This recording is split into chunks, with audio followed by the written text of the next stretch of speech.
Žrebujeme teraz víťaza súťaže alebo víťazku súťaže o požičanie šiat podľa vlastného výberu na party, stužkovú alebo na ples od portálu partyshaty.sk.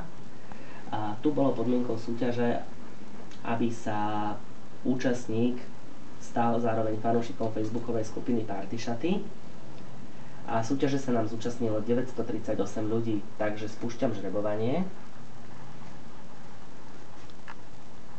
A víťazkou sa stáva Denisa Knapová, ktorá odpovedala, že áno, je fanúšičkou. Takže ideme Denise Knapovej telefonovať.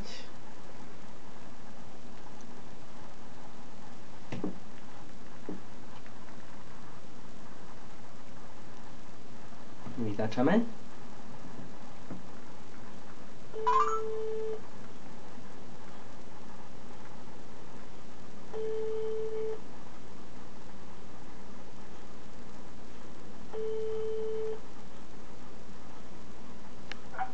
Dobrý deň, prajem, Martin Dorčák z portálu vyhrávam.sk. Hovorím s pani alebo slečnou Denisou Knapovou.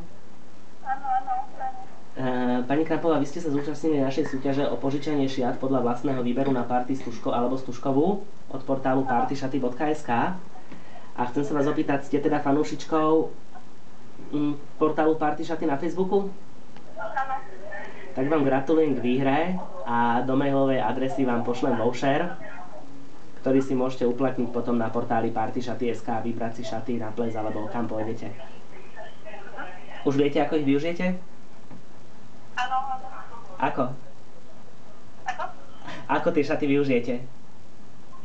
Asi na ples. Dobre, tak vám potom želám príjemnú zábavu. Ďakujem pekne. Do počutia. Do počutia. Takže gratulujeme aj Denise Knapovej.